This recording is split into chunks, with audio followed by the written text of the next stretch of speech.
রব্বুল আলামিন বলেন, আপনি বলেন আমার ওই বান্দাদেরকে যারা জীবনের সীমাহীন পাপ করলো। বুজুর্গানি দ্বীন বলেন, সারা জীবনের পাপ অত বড় পাপ না।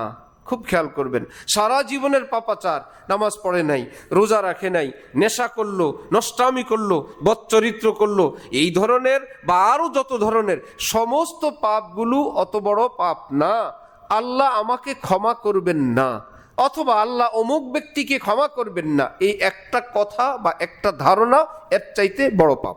নিজের ব্যাপারে হোক, অন্যের ব্যাপারে হোক। নবীজি বলেন, আগের কারের দুই উম্মত, একজন দিনদার আরেকজন গুনাহগার, দুজনের বন্ধুত্ব দোস্তি। দিনদারওয়ালা পাপিষ্টকে মাঝে মাঝেই বুঝায় যে এগুলো করবা না, ঠিক না। সে কিছুদিন ভালো থাকে, আবার গুনাহ করে, আবার ভালো, আবার গুনাহ। হঠাৎ একদিন গুনাহ লিপ্ত দেখে নেককার বন্ধু বলে বসলো যে আল্লাহর কসম, আল্লাহ তোকে ক্ষমা করবে না, এত সীমা লঙ্ঘন তুমি করো, এতবার তোমাকে বুঝাই, আল্লাহ পাক তোমাকে মাফ করবেন না।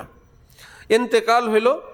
রসুল সাল্লাল্লাহু আলাইহি ওয়াসাল্লাম ইরশাদ করেন, আল্লাহ পাক দুজনকে ডাকলেন, নেককার মানুষটাকে ডাকলেন আর গুনাহগারকেও ডাকলেন।